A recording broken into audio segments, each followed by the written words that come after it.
Hello everyone, this is ANURADHA Sharma and you're watching my channel IELTS with ANURADHA. Part 1. You will hear an extract from a talk about the Scottish Highlands. You should answer the questions as you listen because you will not hear the recording a second time. Listen carefully and answer questions 1 to 8.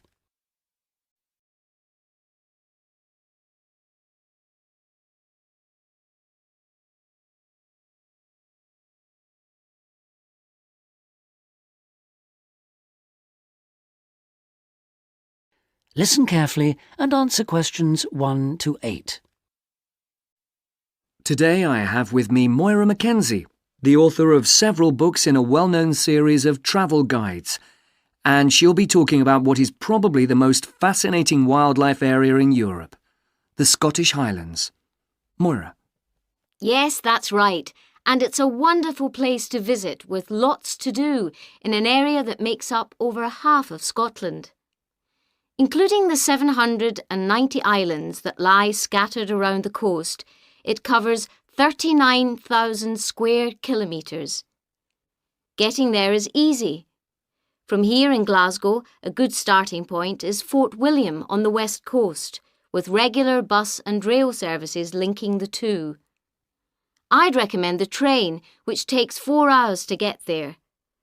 Alternatively, you can take the Highland Line, which takes the more easterly route up to Inverness. That, in fact, is a bit quicker, taking around 3.5 hours to cover the 280 kilometres from here. There are also two main options by road.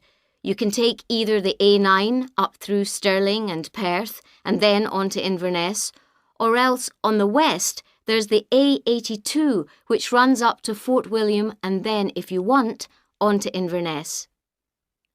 Now, a lot of people associate the Highlands with bitterly cold weather, but in fact the region has a generally mild climate as a result of being surrounded on 3 sides by sea, particularly the warm waters of the Atlantic. At sea level in the west, for instance, the temperature ranges on average from a minimum of 1 degree centigrade in January up to 18 in July, and you can actually see palm trees growing there. Obviously, though, the temperatures will be lower inland and on higher ground. You can expect it to rain a lot too, particularly in the west, where annually as much as 2,000 millimetres regularly falls, though this helps account for the rich variety of vegetation and wildlife. When you get there, you'll find there are plenty of reasonably priced places to stay. In Fort William, for instance, you can find a room for the night in a small hotel or a bed and breakfast for just £25, or for £28 to £30 in Inverness. It's probably a good idea to book ahead though, especially in the summer months. With all the leisure, sports and cultural activities on offer, the towns are becoming increasingly popular with visitors. For example, accommodation in Inverness won't be at all easy to find this year around the 23rd of July, as that's when the local Highland Games will take place. So, if your aim is to see the countryside, it may be best to stay in a small village.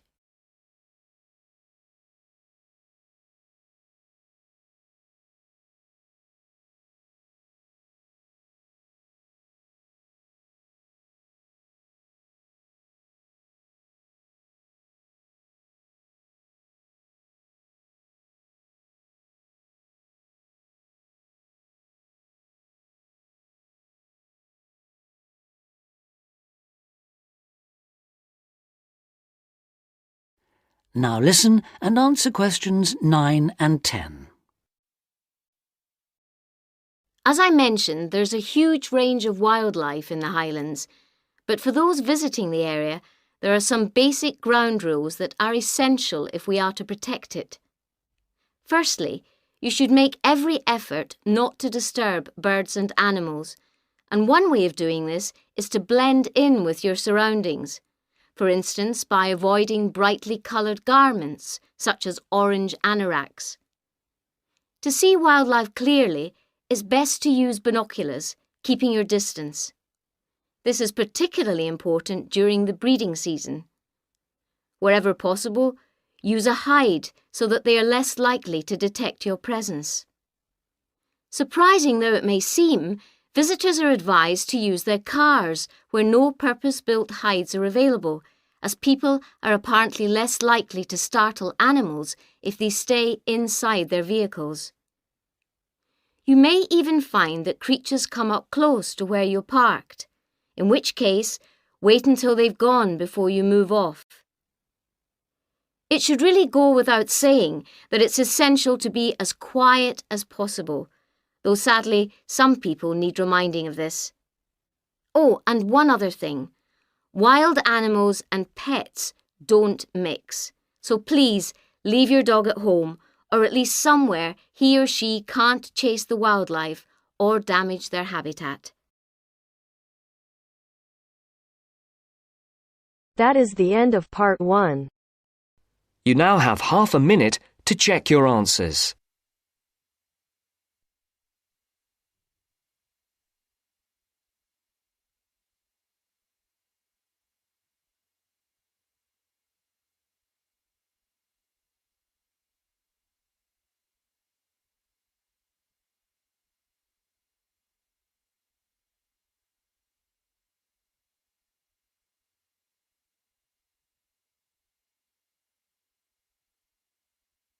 Now turns to part 2. Part 2. You will hear a talk on New Zealand radio about an art sale which is being held to raise money for charity. First, you have some time to look at questions 11 to 13.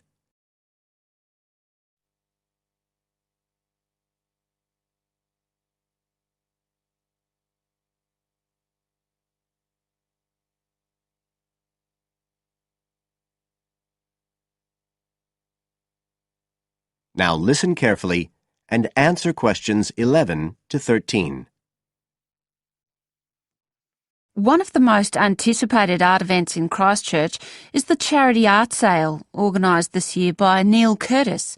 Neil, tell us all about it. Well, Diane, this looks like being the biggest art sale yet. And the best thing about it is that the money raised will all go to charity. So what you probably want to know first is where it is.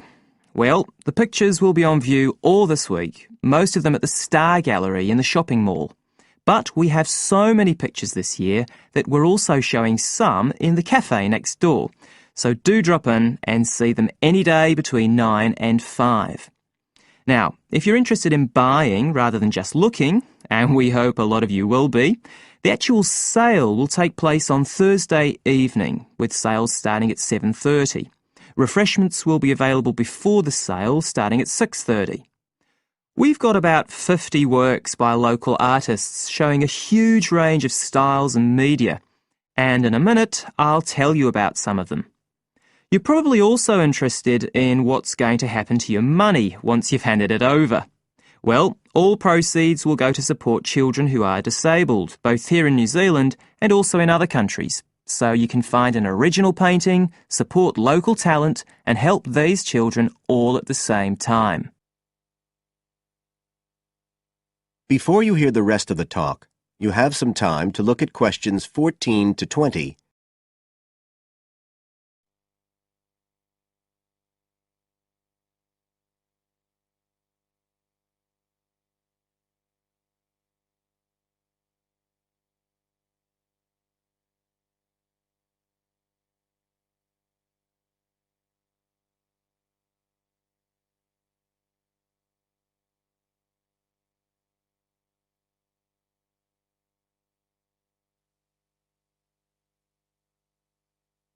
Now listen and answer questions 14 to 20. Now, let me tell you a bit about some of the artists who have kindly agreed to donate their pictures to the charity art sale. One of them is Don Studley, who has a special interest in the art sale because his 5-year-old daughter was born with a serious back problem. After an operation earlier this year, she's now doing fine, but Don says he wants to offer something to help other less fortunate children. Don is totally self-taught and says he's passionate about painting. His paintings depict some of our New Zealand birds in their natural habitats. One relative newcomer to New Zealand is James Chang, who came here from Taiwan 9 years ago at the age of 56. Mr. Chang had 13 exhibitions in Taiwan before he came to live here in Christchurch, so he's a well-established artist, and art has been a lifelong passion for him. His paintings are certainly worth looking at. If you like abstract pictures with strong colour schemes, you'll love them. Natalie Stevens was born in New Zealand, but has exhibited in China, Australia and Spain. As well as being an artist, she's a website designer. She believes art should be universal, and her paintings use soft colours and a mixture of media. Most of her pictures are portraits, so watch out. Some of them may even be friends of yours. And then we have Christine Shin from Korea. Christine only started to learn English 2 years ago when she arrived in New Zealand, but she's been painting professionally for over 10 years, and she sure knows how to communicate strong messages through the universal language of art. She usually works from photographs and paints delicate watercolours, which combine traditional Asian influences with New Zealand landscapes, giving a very special view of our local scenery.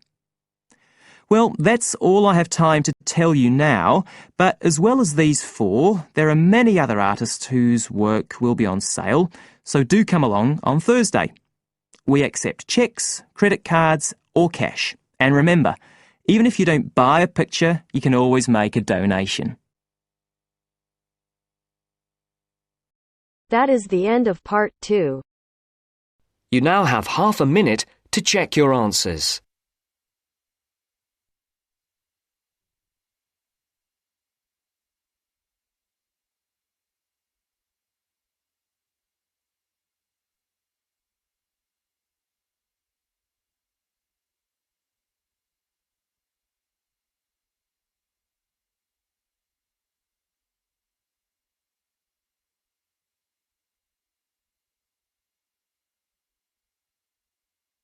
Now turns to part 3.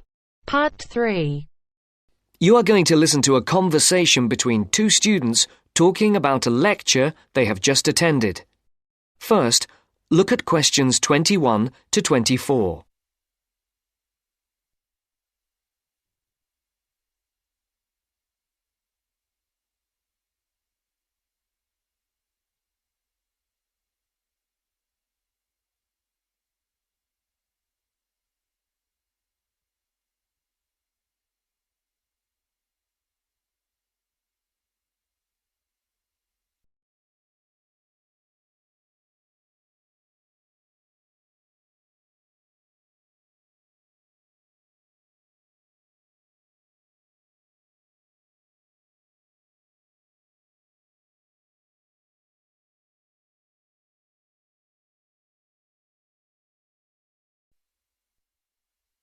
Henry, don't you think Dr. Adams' lecture was really very good?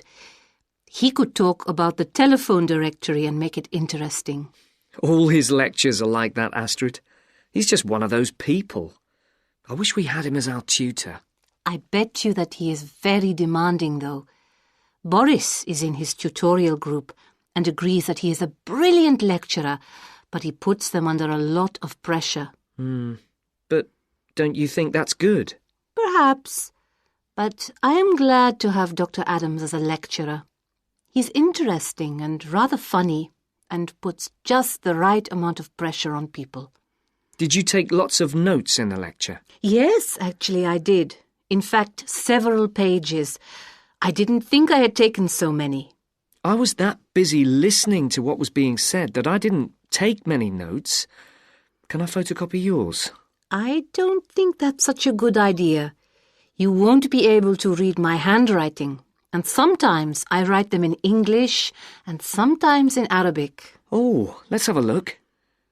Wow, your notes are so neat. There's not much Arabic. There is on this page. Oh, yes, there is. Dr. Adams would be pleased to see this, especially given what he was talking about. Don't you keep careful notes? Sometimes. It depends on the lecture. I don't think I'll forget Adams's lecture today, but some of the detail will fade. Before the conversation continues, look at questions 25 to 30.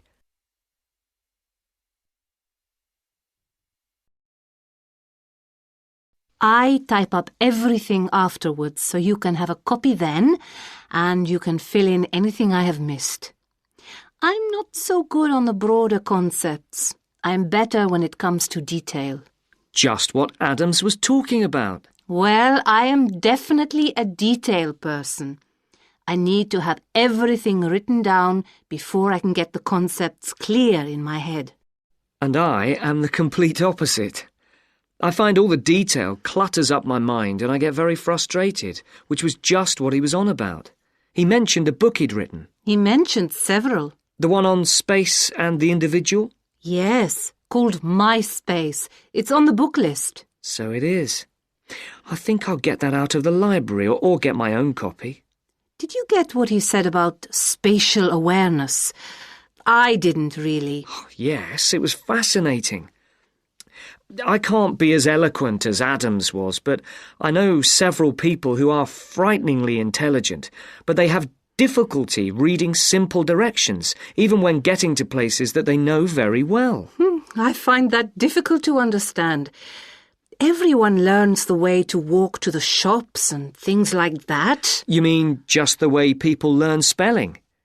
You know, people misspell words, make mistakes in countless areas of their lives, and going in the right direction is just the same. Remember what Adams said about the number of people who cannot tell left from right, north from south, and so on? Do you know which way is north? It's, that way. You see? I couldn't have told you that. Really? I haven't a clue which way is which. That's why I'm always getting lost when I go out on my bike, and put me in a completely new place and I am totally lost. What about maps? I'm hopeless at reading them. But then you're brilliant at writing essays and getting all the ideas down in the right order, and I don't know where to start. Again, just what Adams was talking about. What we need to do is combine our skills. You teach me to cope with detail, and I'll teach you how to string concepts together. Okay, we can do that. Which way is the library? It's... you're making fun of me.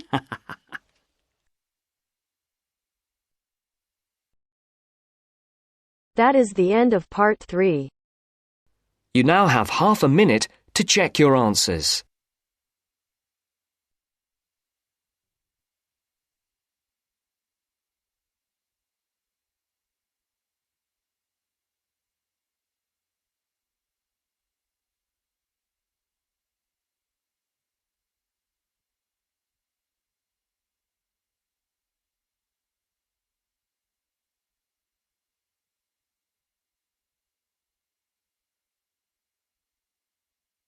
Now turns to part 4.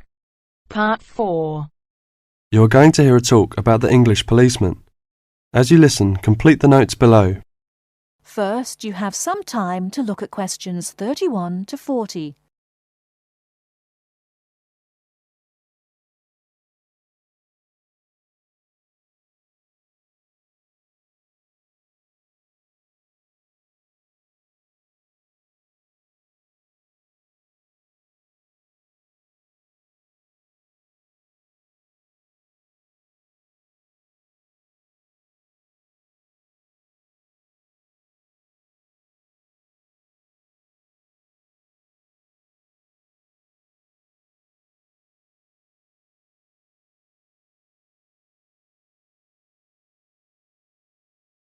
Now listen carefully and answer questions 31 to 40.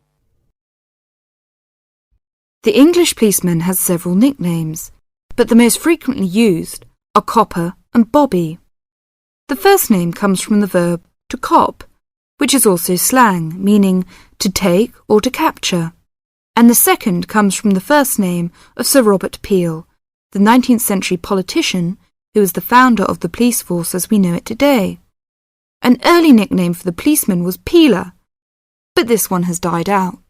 Whatever we may call them, The general opinion of the police seems to be a favourable one, except, of course, among the criminal part of the community, where the police are given more derogatory nicknames which originated in America, such as Fuzz or Pig. Visitors to England seem nearly always to be very impressed by the English police. It has, in fact, become a standing joke that the visitor to Britain, when asked for his views of the country, will always say, at some point or other, "I think your policemen are wonderful." Well, the British Bobby may not always be wonderful, but he is usually a very friendly and helpful sort of character. A music hall song of some years ago was called, "If you want to know the time, ask a policeman." Nowadays, most people own watches, but they still seem to find plenty of other questions to ask the policeman. In London, the policemen spend so much of their time directing visitors about the city that one wonders how they ever find time to do anything else. Two things are immediately noticeable to the stranger when he sees an English policeman for the first time. The first is that he does not carry a pistol, and the second is that he wears a very distinctive type of headgear, the policeman's helmet. His helmet, together with his height, enables an English policeman to be seen from a considerable distance, a fact that is not without its usefulness. From time to time it is suggested that the policeman should be given a pistol, and that his helmet should be taken from him. But both these suggestions are resisted by the majority of the public and the police themselves. However, the police have not resisted all changes. Radios, police cars, and even helicopters give them greater mobility now. The policeman's lot is not an enviable one, even in a country which prides itself on being reasonably law-abiding. But, on the whole, the English policeman fulfills his often thankless task with courtesy and good humour, and with an understanding of the fundamental fact that the police are the country's servants, and not its masters. That is the end of part 4.